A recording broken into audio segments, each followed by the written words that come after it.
Hello and welcome to this week's episode of ICP Does Not Define Me, where we focus less on the this and more on the ability of what we can do. Join us each and every Wednesday at 7 p.m. Eastern Time, live on the Disability Global Broadcast, Facebook Live, and LetGoRadio.net. Looking forward to seeing you there. What's up, everybody? It's D to the J with a roll away, and I'm here on Wednesday. Yes, again, I am late. Life has thrown curveballs, and I've been knocking them out of the park. I must say that you will see a different visual as you come onto the screen. Do not be alarmed. I was not attacked by tie dye, but in fact, I did win of the blue and pink variety. So there we are. Hope everybody is having a fabulous, fabulous week, a fabulous, fabulous month, and a fabulous, fabulous 6th of September. We are in September. So today's show is rules or no rules. What is the point? So basically, we're going to go into a couple things. Rules are specified, and you have heard people say rules are meant to be broken. Sometimes. In some cases, yes. Okay. Now I'm going to go back a little bit from the younger standpoint to the mid standpoint, meaning teenager, to the adult standpoint. Rules are always in place. From the moment we pop out of the womb and we go, hello, world, we are affected by rules. Babies are born into this world helpless, told how to dress, when to eat, when to poop, when to pee. They're changed. They're not changed. They're told when to cry, when not to cry. Be quiet. Don't touch that. Don't use that. Don't say that. Rules. But yet, here's the thing, children and babies absorb Everything. what they see and what they hear, and they will wait till the most opportune time to say it. Mm-hmm. Now, I was not bad with rules. Okay? When I was growing up, I had three rules for school. I had to be in bed by 9. When I was in school, I had to be in bed by 9. Later on, it was changed to 10 and then 11. But my rules were every Saturday I had to clean the baseboards, I had to clean the bathrooms, I had to do the dishes, and I had to clean my room. Those were my rules. Okay? Every Saturday I had to do that, no matter if it needed cleaning or not. Those were my rules. There were things that I could not say. Now you look at this now, okay, and let's go back to the younger generation. Let's say between 8 months and 3 years old is a child's most absorbed point. Okay, regardless of what they do, what they see, what they say, they are relying on their parents or parent for guidance, for connectivity, for growth. So everything that they have and everything that they do comes to a point where they hear it, You'll say it. they'll say it, and then they repeat it. And when you tell them not to say it, the first thing they do is go, Mommy said it, or Daddy said it. Why is it okay for Mommy and Daddy to say it And not and me. not the child? Now you look at this and you go, well, that's a great question because the rule is now set in place. You don't say that word. You don't do that thing. You don't touch that stove. It's hot. How many times has a child went up to a stove and went, ow, hot, mommy, ow, ow, ow? Learning by doing. Okay? You say, oh, and you get popped in the mouth. That's what happens. You don't say that anymore. But the problem with it is when the rules are set, how is the kid supposed to learn if the parent does not display the rules themselves? Mm-hmm. One thing I cannot stand is to have a parent cuss at a child. It is demeaning. It is disrespectful. It hurts the child. It stunts their growth. It stuns their learning ability. And yet it happens all the time. And then parents wonder why their kids repeat the words they hear, and then they get mad at them for something the parent brought into the child's life. Mm-hmm. True. Parents are supposed to, from my point, lead by example. Now, what has this got to do with this show? We're talking about it again. Rules. Okay? Let's take the adult perspective for a second. You get up every day. All right, let's start from the beginning. You get up, you get in the shower, you get dressed, you eat your food, you go to work. Okay, you work for somebody or for someone. Whether you hate them, whether you like them, whether you like your job, you don't like your job, you have people that you have to answer to unless you're your own boss. Very few people are their own boss, making their own money, doing what they want to do at this time in their life. You've got to answer to somebody. Mm-hmm. I'm going to take it one better than that. How can you assign rules for your child, but yet you don't follow them as an adult? Is that leading by example? No, it's not. Okay, having a child in this world is the greatest thing you can ever receive. Okay, Mm-hmm. Boy or girl, as long as it's healthy, doesn't matter. You have a chance to pass on your lineage and what you are and a piece of what you are into that child. Okay, that child is going to take it with you. That's why they call you mommy. That's why they call you daddy. They live by your example. They learn by doing. They learn by seeing. They learn by hearing, blah, blah, blah. It goes through. And yet, a simple fact is a parent can't follow the rule of hush your mouth and keep it clean. Cool hair. You like some? Thank you for the hair comment. Appreciate it, Thomas, and I appreciate that a lot. Thank you very much. But I look at rules, and I want to talk about children, and I want to talk about school. Now, here's the thing. See, all through our lives for 12 years, from pre-K to kindergarten pre-K to preschool to kindergarten, all the way to 12th grade, some of 13 years, 14 years for some of us, we go to school and we have structure. You have your breakfast, you have your block scheduling, you have your first period, second period, third period on, math, science, spelling, blah, blah, blah, structure. You know when your lunch is, you know what's on the menu, all of that. You know what's going on, when it's going on, how it's going on. You know when to prepare for a test. You know when your tests are coming up. You know what's due for your homework because it's written on the board. You have these little things called agendas where you write down what work needs to be accomplished for your day.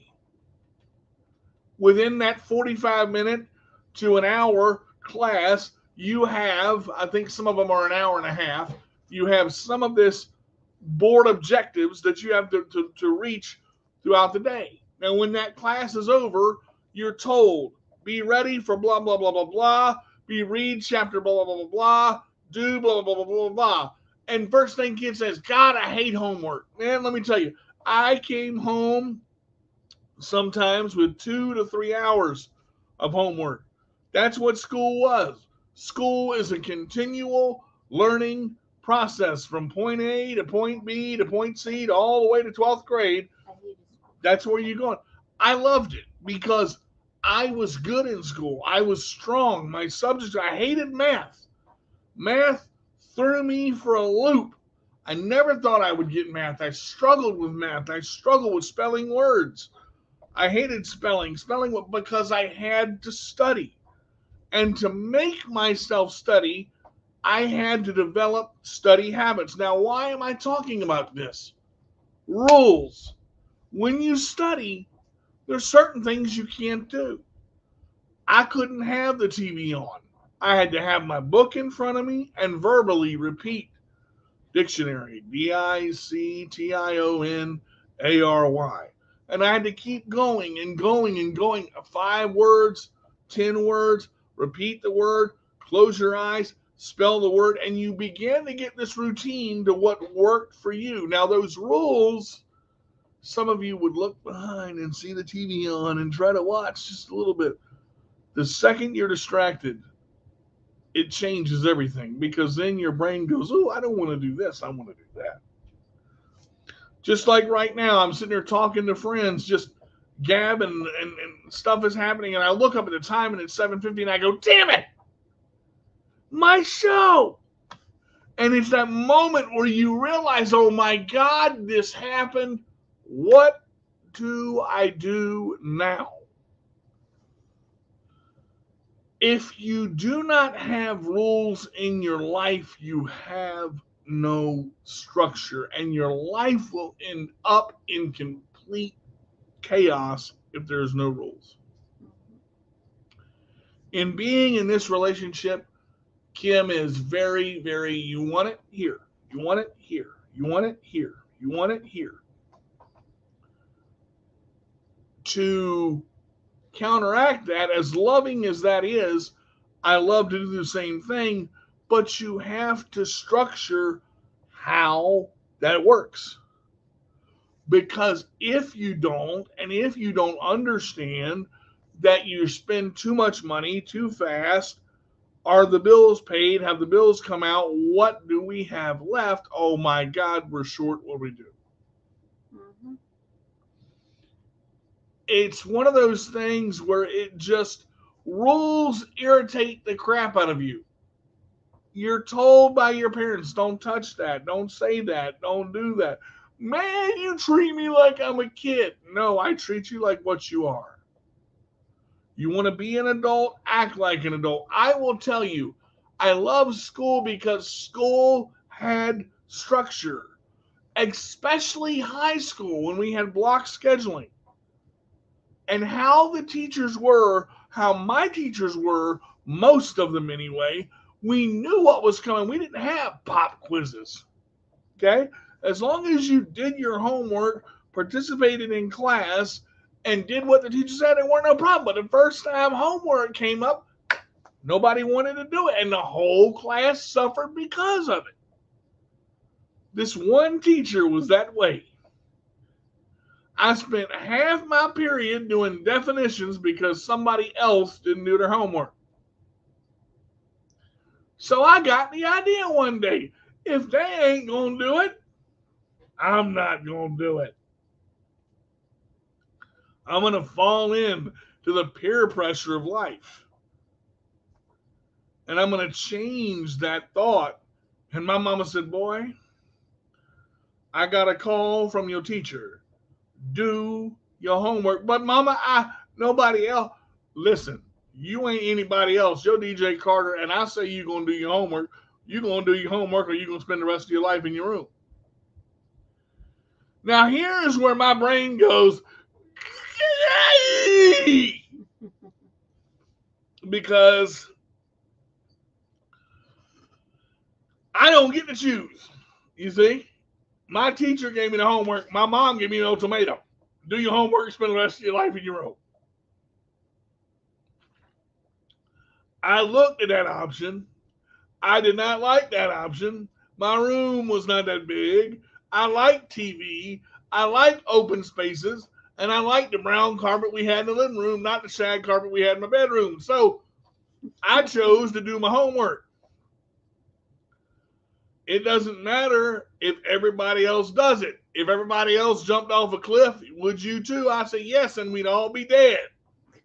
They don't want to have you. See, you got to look at the option of what you're really doing. Now, work and bosses.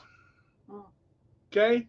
When I work for somebody, I'm a good employee, man. I'm like a machine. I do what I'm told until I get irritated. Now, I have nothing against anybody in any community. I don't care if you're black, white, green, got arms coming out your back, 7 legs. I don't care if you're LGBT, A, B, C, D, E, F, G, H, I. I don't care what you are, Q, CTA, I don't care, CIA. I had this one boss that was different. Okay, and I'm going to say that word because every week this boss would ask me, "What you doing?" And every week I would say, "I'm working." And every week he would ask me, "How you doing?" And I'd say, "I'm fine, thank you very much. You need anything, let me know." Day in, day out. Good guy, not a bad guy, just different. Okay? And he irritated me one time, and I can't remember. He would kept coming about, "You done yet? You done yet? What you doing? You done?" He was being funny. Okay? But then all of a sudden he said, "Where are you going?" I said, "I'm going to the bathroom. You want to come watch?" And when I said that, the structure of what we were doing changed. I heard, "Excuse me?" I said, "You heard me." And he realized that he asked me what I was doing one too many times. Now I went to the restroom and did what I had to do, and he found out what I was doing and left the room very quickly. Along with everybody else in the job hole, moved down a couple notches because that bathroom never smelled the same again. But what I'm trying to tell you is there are rules and structures in everything you do. Okay? Thomas said, "I was not mainstream. I was in the physically disabled class and had a great teacher." Now, the cool thing about the physically disabled classes is most of the special ed teachers were really great. I had, they wanted, because I was not able to sit up properly or because I had problems with my chair or my extremities, they wanted to put me in a special ed class, and my mom had to fight to keep me in mainstream. And I'm glad she did. But the difference in the mainstream class versus the physically disabled or the special ed class is smaller group, and the pace. Yeah. The pace is very much different. Most of them, we talked about this with a young lady yesterday who was a special ed teacher, and I had a very fun time talking with her. Most kids that are in special ed are in school until they're 25, I believe. Yes, I could be wrong. I could be wrong, but I believe it's 25. The thing about it is having that structure until you're 25, look at what that does. See, so many people don't realize that school prepares you or tries to prepare you for the outside world. So many people sit there and say, "Oh, I'll never use this. I'll never use this. I'll never use this. This doesn't apply to the outside world." Now, here's the thing. I mentioned this lady before in a couple of shows. I can't remember what show it was, as I bore my wife to death. I remember I hated math, okay, because no one understood that I could do math verbally, but I couldn't do it on paper. I have this visual spatial disorder where I'm unable to line up the numbers in formula. Well, I met this young lady, this young teacher, my ninth grade year, and I had to take Algebra 1 and Algebra 2. Okay? Algebra 1, Part A and Part B. I hated algebra.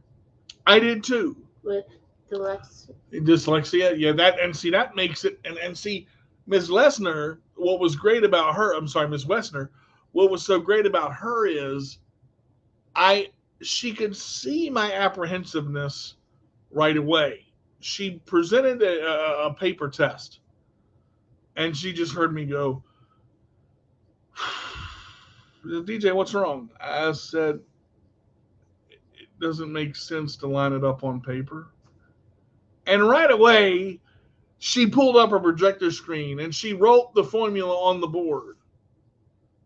And she covered up one side of the formula. And I went, she goes, "Tell me what to do." And I went 2 to the power of 8. And I went so fast that she's writing. She goes, whoa. She wrote another one that was twice as long. She goes, solve it. And the kids are watching me solve this equation, going, oh my God, the kid in the wheelchair is smarter than me. Now look, it wasn't the case of, oh my God, the kid in the wheelchair is smarter than me. I'm a different type of learner. I'm a visual and a hands-on learner. Mm-hmm. Okay? When I see something, if I have to write it, I write like this, looking down at the paper. Remember, the paper has nothing on it until you write. If it's words for me, it's fine. If it's numbers, everything kind of just goes jumbled. And I see what I write and I understand what I write, but when you transpose it or switch it, my brain goes, oh God, we gotta do the same thing on the other side. P to the negative power of A times Q plus X. What do we do? And I go to write it, my brain goes, but then I look at it on the board, and Miss Wesner comes up and covers one side of the equation, and she says, solve it. And I said, B to the power of A times X, 6, 3, 4. And I'm going through, and she goes, now solve the other side, and I'm doing this, and it's like a robot going through and all this. Does not compute, does not, I got it. And she turns around and looks at me, and she goes, you're going to take all your exams verbally. And hey, Tony, we will train right after the show, brother. I haven't forgotten about you. Started the show late. Please forgive me. My apologies. Don't hate me. Love you, brother. All right, here we go. So the thing is, when you go through this and you're looking at it and you're saying, okay, I see the equation. She covered up the equation. Now I can solve one half and then solve the other. And she goes, your problem is you have a visual spatial disorder. You have CP and your brain doesn't work like that. We're going to let you take your test verbally. My other teachers went, you can't do that. Ms. Lesnar goes to the office, pulls out my IEP, and says, modifications as needed. This is a modification. Mr. Carter can solve the equation. She wrote the hardest equation in the math book. I solved it in 54 seconds. She says, do you see what he just did? Do you see what he just did? The other teachers are going, yeah, I can't do that. Because you can write it. You can make, and chemistry, oh my God. Oh no. Oh no. No. Yeah, we do. But chemistry with the formulas and A times pi plus X minus C plus B over A. I'm like, look, can I just get some waffles and call it even? I had a chemistry teacher. I hated chemistry with a passion. By the way, I passed Algebra 1A with 106.9, the highest grade ever achieved in that school's history. I took my exam. I got everything right on my exam, including the 6 practice, the extra credit questions that gave me the 106. When she taught math, Miss Lesnar understood that my disability wasn't going to get in the way. But she chose. Now, this is the great thing about Miss Lesnar, and I wish I knew where she was or I could see her again, because she was a math teacher that understood people. She would not let people say, I don't get this, I can't get this. Every time I said that, she went, all right. We were studying quadratic equations, where you have to do what you do to one side, you do to the other. Okay? And I'm going, I can't remember the rule. And I'm going verbally. She says this little rhyme. She says, multiply, then divide, then you run, and then you hide. I'm like, multiply, then you run, multiply, then divide, then you run, then you hide. Okay. So you multiply one side, you got to multiply the other. You divide one side, You got to divide the other. Everything that you do has to be equal to the other side. So basically what you've got is two equations. And she said, if you solve one side, you've got half the formula. If you solve the other side, you combine it and you've got the other formula. And I go, oh, that's easy. She goes, now look at the whole equation. I go, I don't want to look at it that way. She goes, then don't. Cover it up. So students were taking pieces of paper, they were folding them in half, and they were going, I like his way of doing it. Now, there was this one teacher that I had. You can't take your test verbally in chemistry. You can't do it. There's no way you can tell me exactly what to do. Really? Mr. Harris was his name. Big man, funny, lots of games, really great personality. Told me I couldn't take chemistry verbally. I said, yes, sir. Write an equation on the board, any equation you wish of the quadratic element. He said, double-sided equation? Really? I said, would you do me a favor? Would you pull down the projector screen on one side of the equation? He pulls down the projector screen on one side of the equation. Now, keep in mind, folks, this equation took up the entire blackboard from one side to the other. There were 12 letters and 12 numbers in each side of the equation. I looked at the board and I said, okay, Mr. Harris, grab your chalk. B to the side of A plus 6 minus X. And I'm going through and he's writing. And I go, this. Drop down, parentheses, one side done. Pull the projector screen up. Other side, and he's looking at me going, what? And that's literally the noise he made. Now, this is what I love about my teacher, because I did not like him at first, because he was very stern in his rules, and I understand a teacher that is stern in his rules. I don't learn that way. I didn't say I can't.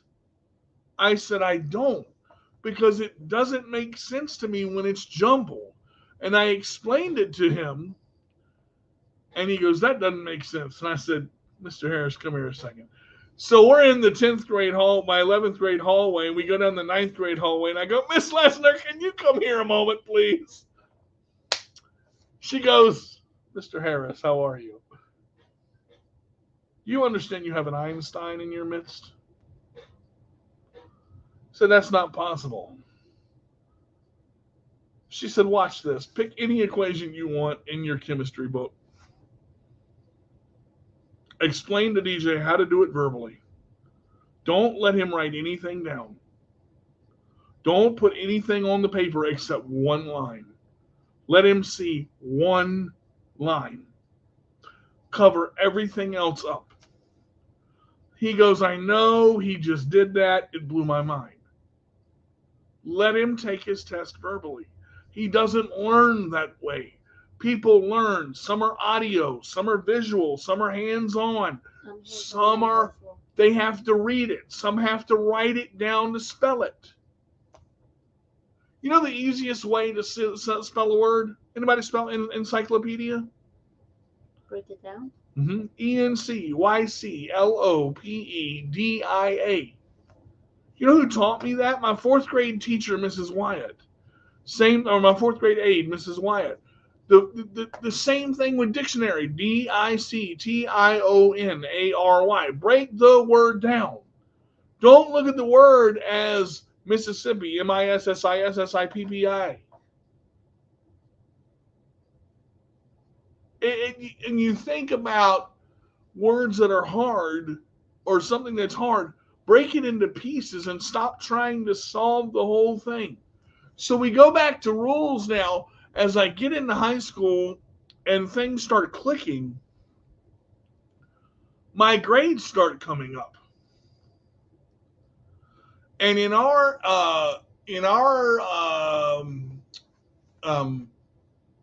curriculum, you had to take, I think it was 3 sciences and 4 maths, or vice versa, and 1 foreign language. I wanted to take Spanish because I thought I knew Spanish. Until I got to high school, my ninth grade year, I was going to take Spanish as an elective, so that I didn't have to take that extra science. Let's just say I dropped the class and took the extra science. The first day, the teacher was repeat it. Huh? I felt like, the beaver watching the ball go across the screen. And you're like, what do I do now? She said, I said, ding, ding, ding, ding, ding, ding, ding. Everybody went, you can't do that. I went, I just did. I said, ma'am, can you repeat that in sections? And the teacher smiled and said, no, habla English. I said, el speako, el slow-o, in section-o. No habla English. I said, no English. Habla español? Sí. So I went home and I learned the phrase, can you break it down? And I went back and I spoke it to her, and she did. But see, there are teachers that won't let you get by with, you're going to do it your way. There are teachers that have the it's my way or the highway attitude. Don't get mad at those kind of people, because if you work at something long enough, you can learn a little bit of it. Now, I'm not talking about, you may not master it. You may not go up there and work a quadratic equation verbally, but if you do it their way and they explain the rules and they break it down and they're nice enough to show you, this is this side, this is this side, work this side first and then come to the other side.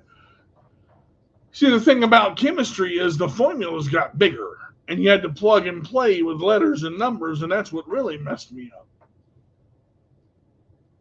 So then you look and you get closer, you 10th grade, 11th grade, and oh God, you're a senior. Now see, here's what happened to me at a senior. I had all my credentials myself my junior year. I was going to just screw around my senior year, take all electives. I was in David Hall's class, and I'm like, I'm going to take all electives next year. I ain't got to do nothing. He came up to me. He said, DJ, I don't think that's what you should do. I thought, why? He said, take another science, take another math, and work, take 2 sciences. You're good at sciences. Take U.S. government. Well, we had to take U.S. government, but I love history, and I loved U.S. government. I loved history too. I had a hot teacher. Oh, my teacher wasn't hard, but my teacher wasn't hot, but he was smart. Mr. Stevenson was my U.S. government teacher. Mr. Cohen was ours.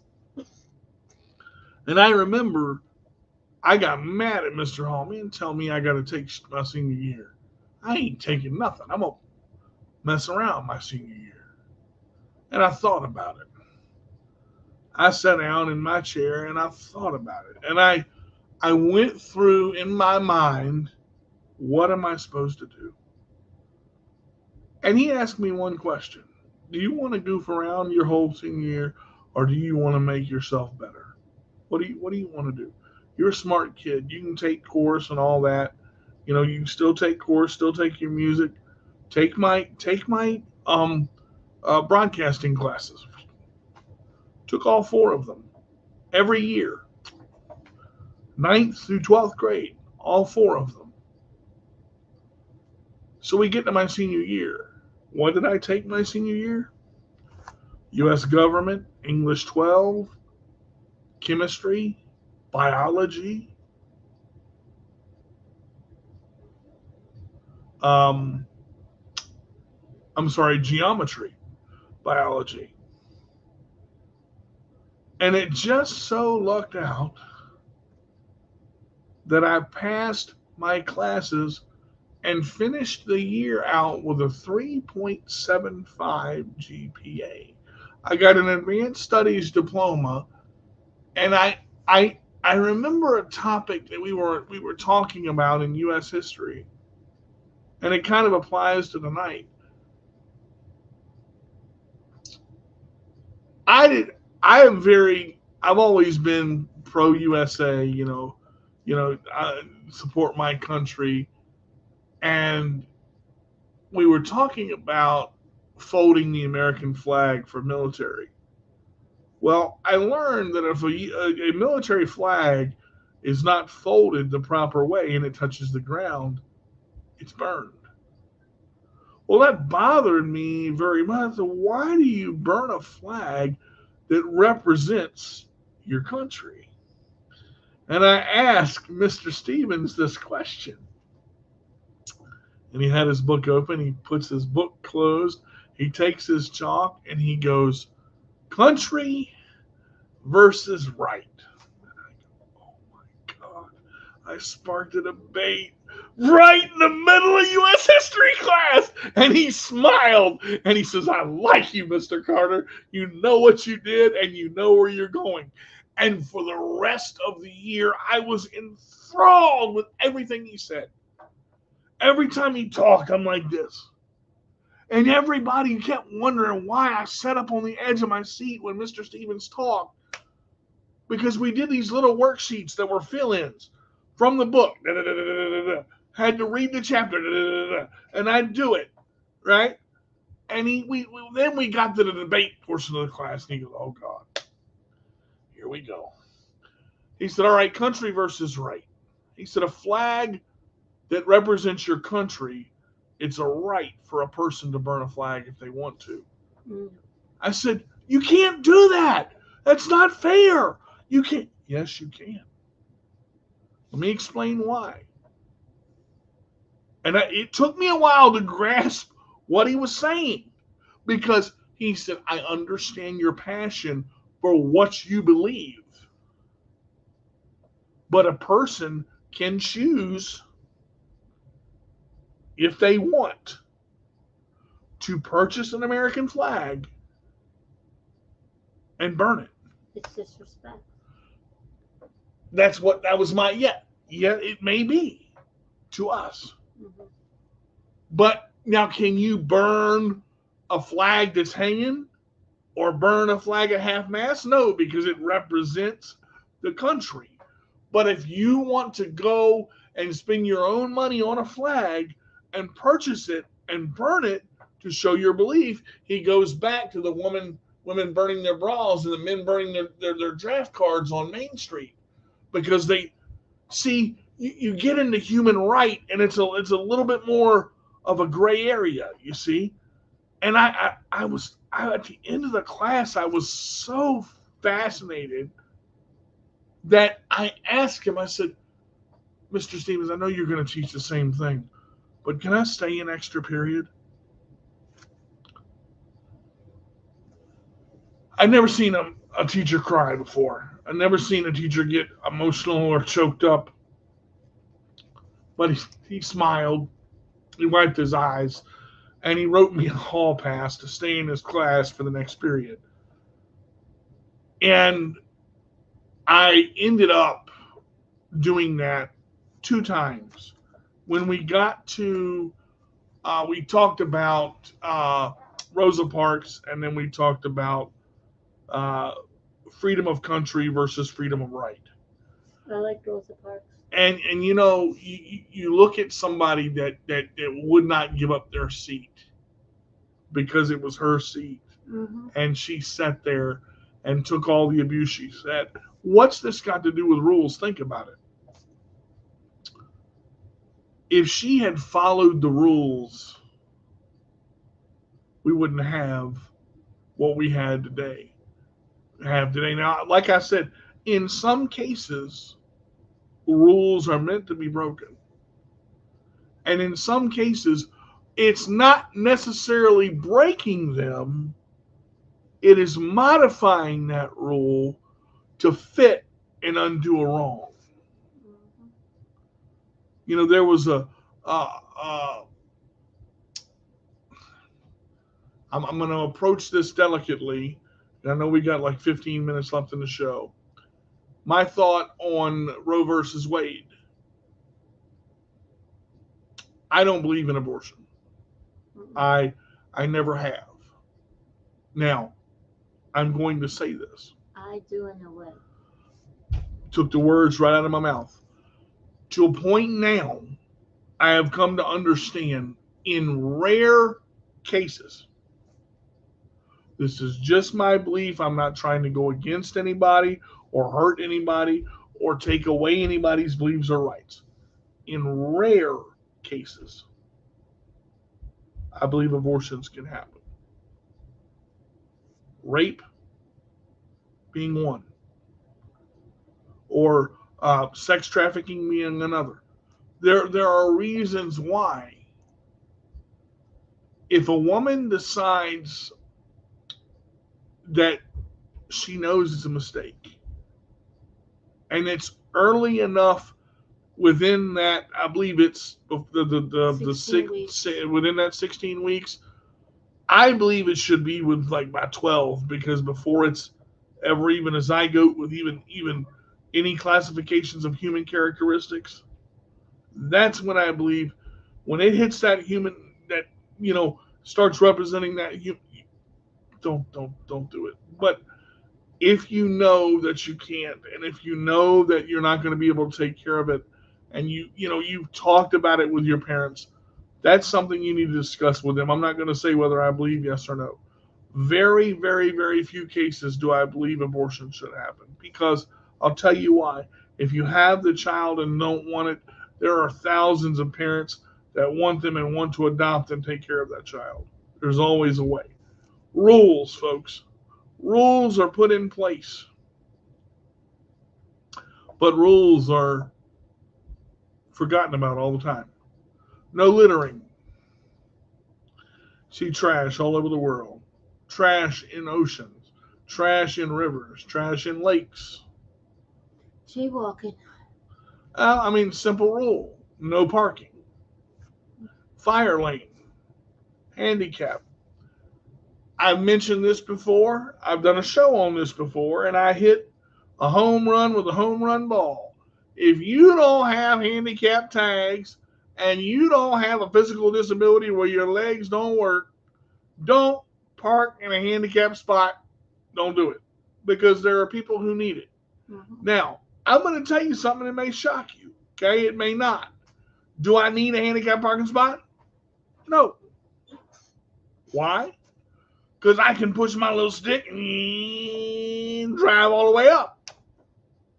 Somebody like him needs it, because she may have to walk it.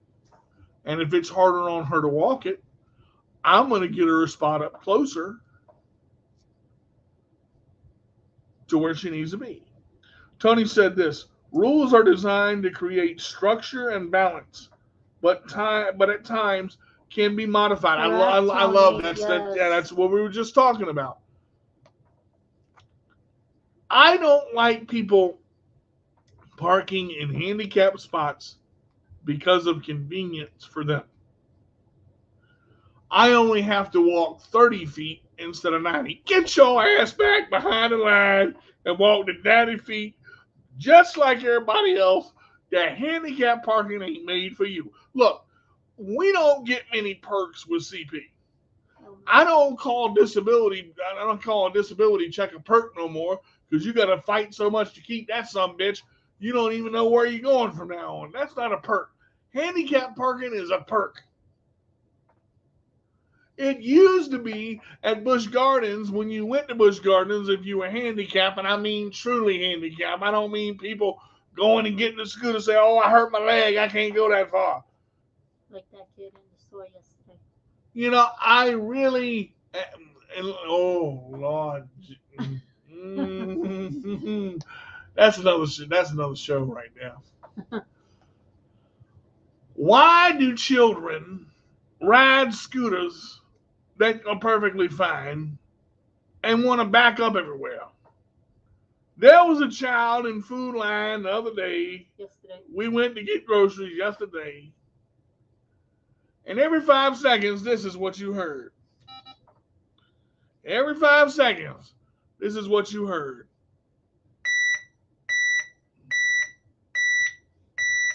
Every 5 seconds, that child would go forward and back up. 35 minutes I sat there and listened to this child go beep, beep, beep. So finally, I turned my chair on. I went back at that child and I said, beep, beep, beep, beep, beep, beep, beep, beep, beep. Back up one more time. Back up one more time.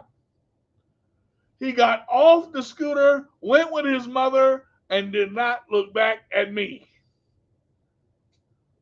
I realize in this life, there are going to be people that are going to do what they want to do. Kids are going to be kids. Kids are going to be playful. Kids are going to ask for stuff in the store after their mama told them not to, and mama may beat their ass right there in the middle of the food line. Mm-hmm. Some should. I understand. Look. I do not oppose spanking children. There's a difference between beating your child to death and spanking your kids. Some of these kids in this world need an ass whooping, and I mean a good one. My mother spanked me twice. Twice. And both times I deserved it, and both times I learned something.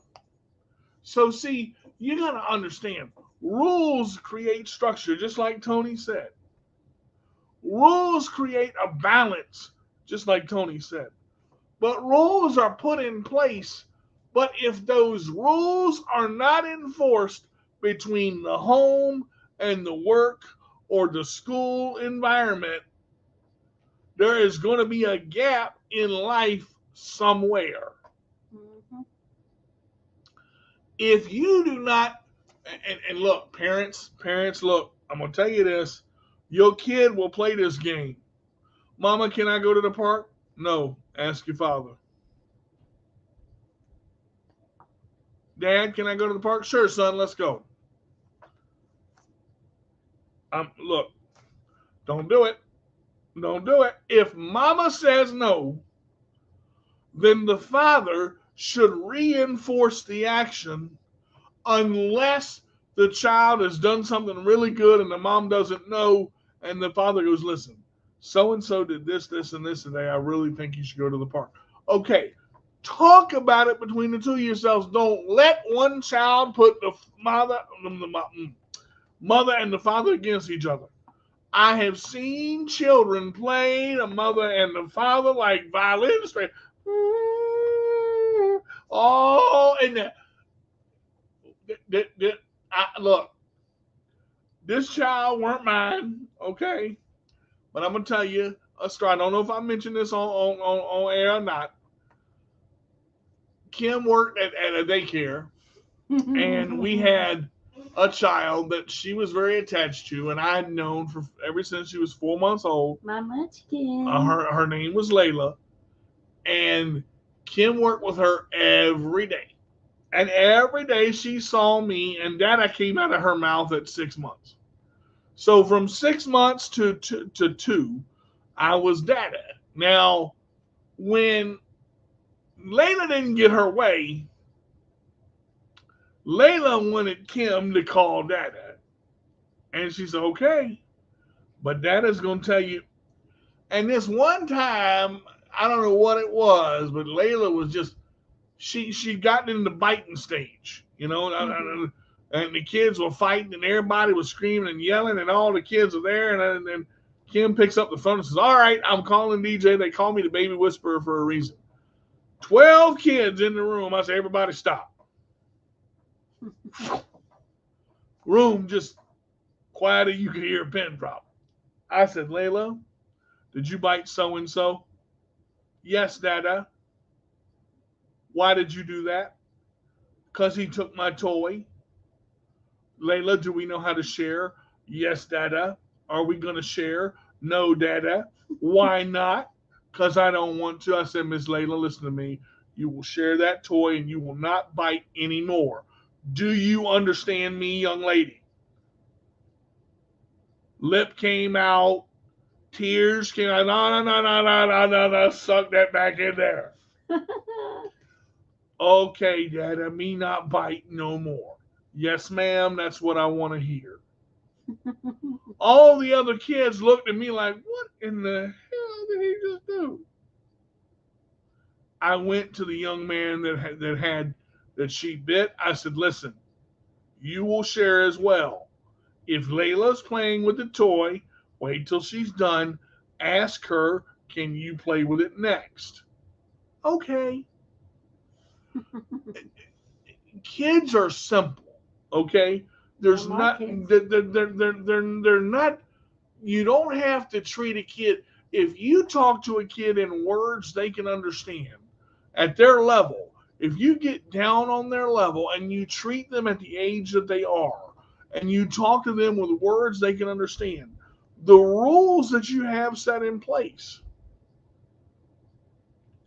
will be abided by. One rule they have is don't throw toys. Layla would pick up something and just throw it. Had an arm like Nolan Ryan. First time I saw it, I'm like, stay right. You know, and I'm like, oh crap, I can't do that. I gotta reinforce the rule. Layla, don't throw it. Okay, Dada. Went over there, threw it again. You throw it one more time, Miss Kim's gonna put you in timeout. Nuh-uh, Dada. What happened? Kim went and got Layla, put Layla in timeout. She screamed for 22 minutes. Let me explain something. Minute by age. I don't agree with that. I do. Minute by age? No, no, no, no, no, no, no, no, no. What we're saying is 1 minute for a 1 year old, 2 minutes for a two. No, no, no. 2 minutes? No, no. A child starts at 5 minutes. Let me tell you what my mother did to me. And it worked. All right, DJ, face the wall. I don't want to face the wall. I had to face the wall at timeout. Hey, Faith, how are you? Had to face the wall. Couldn't see anything. Long as I could see something, I was fine. When I had to look at the wall, I was miserable. My whole life was over. I was 7 years old, and I want to look at something. My mom won't let me turn around. And I want to turn around. Oh, my God, I want to do it. Mom said, you say another word if I had 5 minutes. Okay. 5 minutes. No! That 5 minute call was the buzzer of my life. I had to sit in timeout for 10 minutes. It nearly killed me. Layla's screaming. Layla's throwing a tantrum. Layla da da da da da. I got on the phone. I said, Layla. Crying, screaming. Layla. Crying, screaming. Layla. Third time. Sniffed that thing in there, boy. She looked right at me. What, Dada? Don't you what me? I said, if you stop crying right now, you'll be in timeout for 5 minutes. If not, you're going to sit there until you stop crying. I said, suck it up. Discipline, thank you, appreciate it. Discipline is important, but discipline the right way.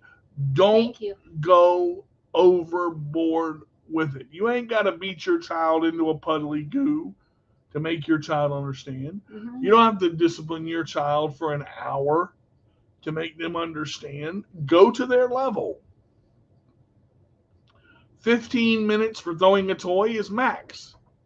Don't go over. Now, if they're going to scream and cry, let them cry it out. They may cry for an hour.